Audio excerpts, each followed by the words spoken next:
Well, hello, friends. Father Frank Pavone here, National Director of Priests for Life. Welcome to EndAbortion.tv. We are glad to have you here for this episode where we are very, very happy to be joined by a longtime friend and a bishop here in the United States. He's the bishop of the Diocese of Lincoln, Nebraska, and his name is Bishop James Conley.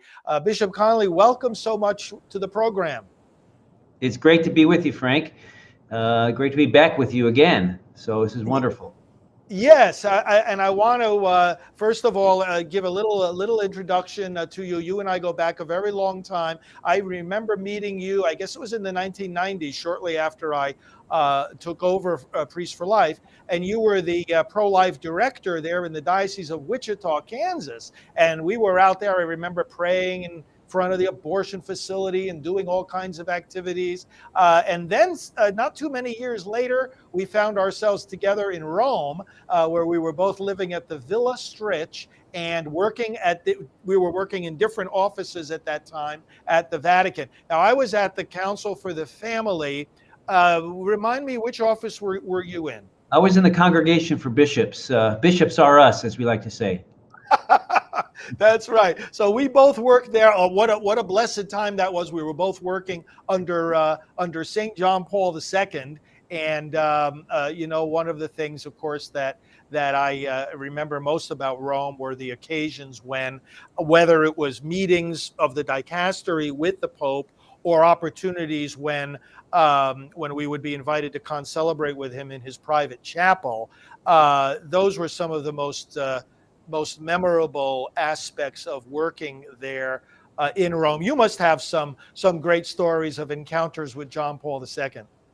Oh yeah, I mean, one of the things about him, as you'll recall, was he was so accessible, and he was he kind of poured himself out for his flock. So it was very common. Many people have stories about being with him for his morning masses every day. As a priest, you could always sign up and request to concelebrate one of the morning masses. One of my greatest memories is when my parents came over in 1997, and they were celebrating their 50th anniversary of marriage. And so we were able to get in and have mass with him, and he took great interest in them. And he looks over at my dad and he goes, 50 years, long time, no? And he was celebrating his 50th anniversary as a priest. So it was, there's many stories about him that everybody, tells. But it was just a wonderful time to be in Rome. Yeah, it certainly was. It was a very special time. Of course, we were all gearing up at that time for the third millennium, and the church had so special themes each those last 3 years of the second millennium. Those special theological themes for each year, and it was a beautiful time to be in Rome indeed. And then, of course, you were named bishop, and which must have been a nice surprise. And you have been serving the Diocese of Lincoln, Nebraska, and that too is a special place. I know from my trips out your way, just the strong pro-life community that you have out there. Correct. Yeah, that's it was a surprise. When we get those phone calls, you're never prepared for them. But I first was, if you remember, I was auxiliary bishop in Denver under Archbishop Chaput for 4.5 years, from 2008 to 2012, and that was a wonderful sort of training ground, you might say, under a great bishop who was always a great inspiration to me, Archbishop Chaput. And then in 2012, I was appointed by Pope Benedict. And both my appointments were from Pope Benedict. I was appointed here to Lincoln, and I was familiar with the Diocese of Lincoln, but to come here and then to be the Bishop of Lincoln, I realized what a strong diocese this was, and how I was really standing on the shoulders of giants with Bishop Bruskowitz and Bishop Flavin before him. And so there was a very much a blessing. I just thank the Lord all the time for having been given such a strong diocese, and such, especially during those kind of stormy post-conciliar years. So yeah, it was a great joy to come here, and I've been here now 9 years. In fact, I had a meeting with all of our priests. I just celebrated on Tuesday my ninth anniversary of being named the Bishop of Lincoln. The years go by so fast. Oh my goodness, it's amazing. They do. Well, like I referred to already, you've always been very involved in the pro-life movement, and as a priest, led people in this movement, and that's how we intersected. Tell us a little bit about your own observations about this. I mean, this ongoing issue of abortion continues to be a priority for the church. I mean, to me, it's just common sense that it's the priority, because without life, we don't have anything else. But how would you summarize your observations at this point in time that especially Catholics should understand about this ongoing battle against abortion? Well, thank you, Father Frank.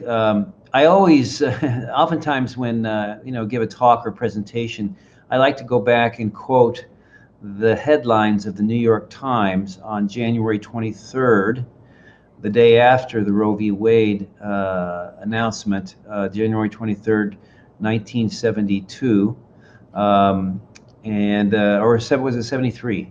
73. 73. Anyway, where it said something to the effect of the Supreme Court puts an end to the abortion debate.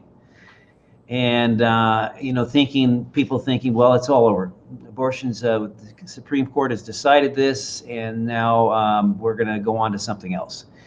And here we are, 50 years later, nearly 50 years later, and, it's still not decided. And it's still, in fact, probably more undecided than ever before. And that's what I suppose fast forwarding 50 years and having been in the movement most all of my priesthood, that's probably what strikes me the most and gives me the most hope, because for example, just take this on the scientific side. Back when I was in high school, I remember that very well. I was in high school in 73. That was my senior year in high school.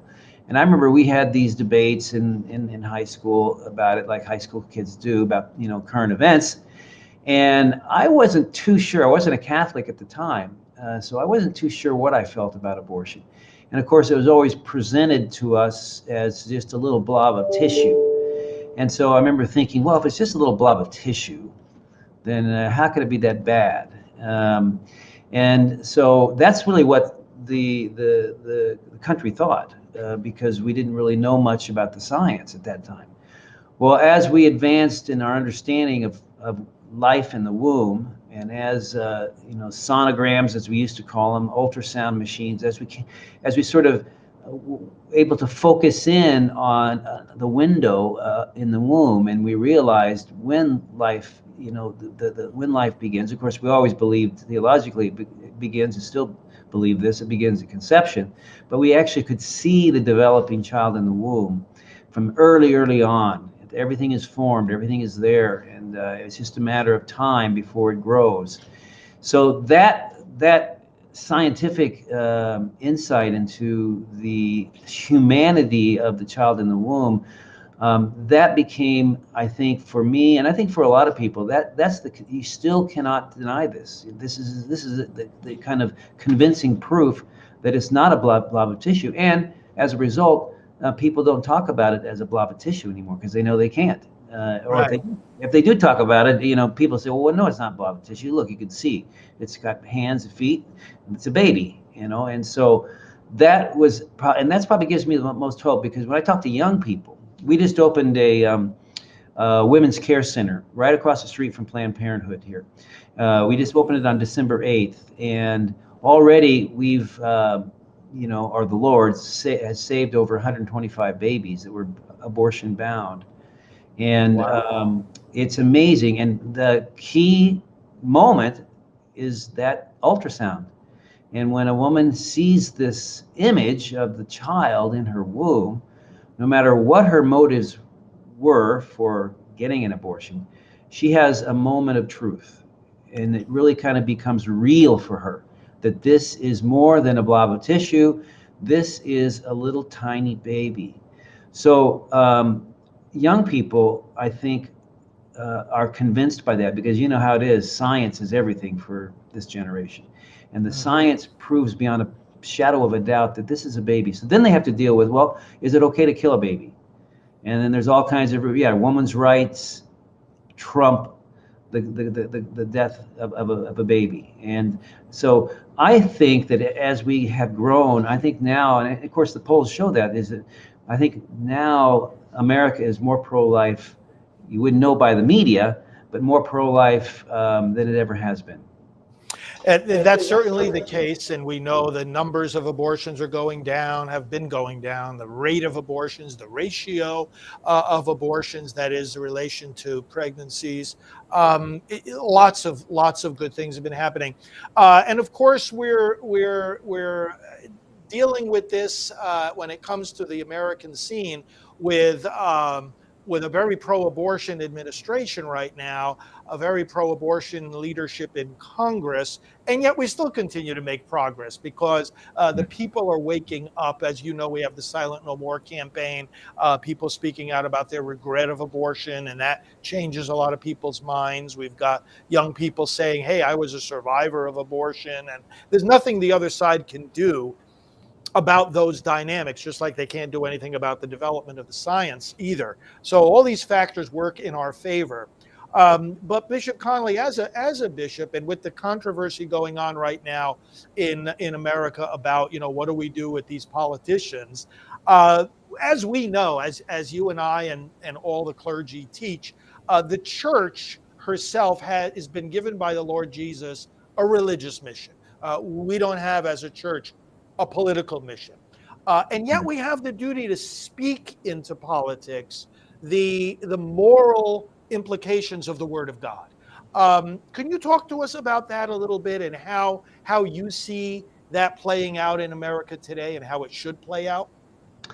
Absolutely. It's very important, a very important question, and it's, I think, vital for the leadership of the bishops in the country. As you know, we have kind of confirmed or reconfirmed that the abortion issue is the preeminent priority, is the language we used, preeminent priority of all the issues. Like you said at the beginning of the show, if you don't have life, you don't have anything. So what good are human rights if you don't exist? That is the very first point, and I think bishops, by a majority, believe that, and in their dioceses, they are trying to preach and teach the implications of that, making it a preeminent priority in how they preach and how they teach and how they talk to people. The politicians who claim to be Catholics, even devout Catholics, and yet hold positions that are absolutely contradiction to what they believe, that's a problem that is very thorny. I think that we are moving towards some sort of resolution there. As you know, we voted in June to approve overwhelmingly. I think it was 155 to 38 or 48, something like that. Overwhelmingly to publish this document on Eucharistic coherence, and we need to do that anyway, not just because of this issue and because of politicians, but if the polls are correct, there's a lot of people who just don't believe in the real presence, or their belief in the Eucharist is fuzzy. It's not a solid understanding of what the Catholic Church teaches. I mentioned before, I'm a convert to the Catholic faith, and one of the things that drew me into the Catholic Church was the belief of the Eucharist, the real presence of Christ in the Eucharist. John 6, unless you eat my body and drink my blood, you have no life in me, for my flesh is real food and my blood is real drink. And when I came to understand that this Jesus was speaking literally, that's a game changer for me, because I grew up in the Presbyterian Church, and we didn't claim to believe that Jesus was truly present. It's a symbol, it's a symbol of the Last Supper. So if we really believe that Christ is truly present, body, blood, soul, and divinity in the Holy Eucharist, then our lives need to be coherent. We need to be living in such a way that is harmonious with this belief. And therefore, if you can't stand up and claim yourself to be a Catholic and fly the Catholic flag, if you believe in something that's totally contrary to what the Church teaches. So we voted on this document, which is in the process of being drafted now. There are meetings going on as we speak, as a matter of fact, so that in November that we can vote on that. And in that document, we are going to address, in this document, it'll probably be more in a kind of generic way, laying out the principles. But we are going to address the fact that that there's an obligation, and it's not just on the abortion issue, it's on other issues as well, that you hold these positions to be true if you want to receive Holy Communion. Because Holy Communion, you're saying to God, I am in communion with the Catholic Church's teaching on these fundamental priorities, these preeminent priorities like abortion and like the other teachings as well. Then it's up to the local bishop to meet with a particular politician and to talk to them about their position, to try and win them over. And it's only after repeated dialogue, and they continue to refuse, that I think a bishop then would say, well, please don't present yourself for Holy Communion. Right. I think that comes before a bishop would say, well, don't give this person Holy Communion to his priest. Right. I think, and that actually happened kind of successfully in a way with the former governor of my home state, Governor Sebelius in Kansas, who the bishops there asked her, and she complied with that. She didn't present herself for Holy Communion. My hope is that she's going to get this longing to be back in communion, and that she will eventually want to come back and receive the Lord.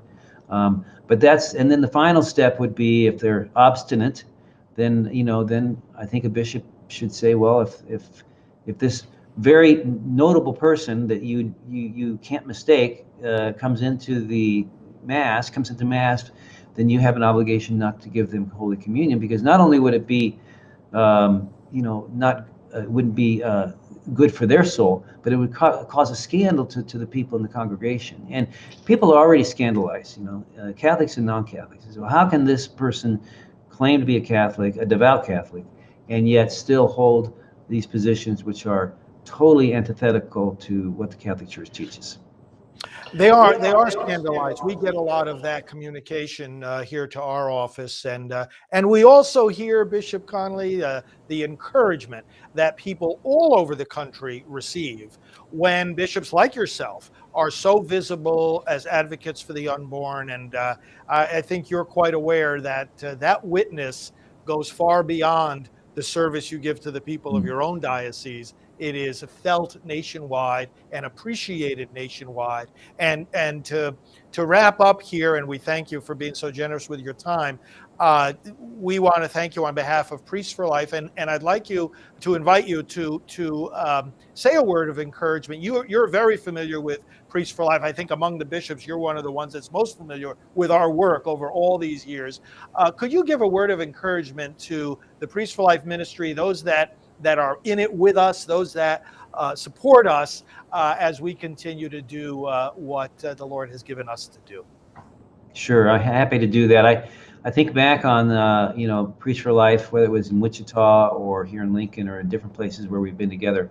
And one of the things I think that I have seen, both as a priest and as a bishop, as a great value, is helping priests be able to preach and teach the pro-life message, giving us the courage, giving us the tools, the arguments, the information to be able to, like you yourself do so well, Father Frank, to get up in front of people and speak about a subject that is uncomfortable. It's uncomfortable. Nobody likes to preach about abortion. but to be able to preach about it in a loving and winning way that win hearts over to the life side, you know. So that's been one of the greatest, I think, and continues to be, because as young priests are coming up through the ranks, and I've found that our younger generation priests are really ready to step into the battle and to preach and teach the truth of the church, but to give them the tools like Priest for Life does, to be able to preach well and compassionately and with with eloquence, but also with passion and conviction. That's really one of the great things that Priest for Life does, I think. And also the other thing too, I have to say at the same time, because I when I was pro-life director in Wichita, I started Project Rachel. So that, you know, as passionately as we preach against abortion, at the same time we have to preach the mercy for women and for mothers and fathers who've gone through the abortion experience, and to reach out to the walking wounded and to have that compassion for them, because I think one time you said, no woman ever chooses to get an abortion. It's not a choice. She feels forced into it, and she's been pressured into it by those who really should be giving her good advice, but who aren't. And so reaching out to those who have suffered the trauma of an abortion, either through Project Rachel or Rachel's Vineyard or Silent No More, all these things that Priests for Life do such a good job. And you can't ever lose that. That's such an important aspect of this whole thing. So anyway, I have great hope, and I hope that Priests for Life continues to flourish. Thank you, Bishop. It's so good to have you here on the program. And, you know, as I talk to you, I think about all our brothers in the priesthood, and now they're your brothers in the episcopacy who were with us there in Rome. I'm thinking of Archbishop Timothy Broglio, for example, yeah. Archbishop Bernie Hebda, Bishop yeah. David Ricken. Yeah. There's a number of others, and we were all together there in the late 90s, and now it's so good to see those great men also serving as you are as bishops in our country. So we thank you, we pray for you, and we look forward to continuing laboring side by side with you for the culture of life. God bless you. God bless you. Thank you, Father Frank. And God bless you all, friends, for joining our program today. Spread these programs. Make sure you're signed up for the notifications so you know when we're going on live. And thank you, friends, for participating in the ministry of Priests for Life. Father Frank Pavone here. We will talk to you soon. I think we have Richard Lee, we have Jim Garlow, and we have Father Frank Pavone, someplace there in the audience. So I appreciate you. I appreciate you.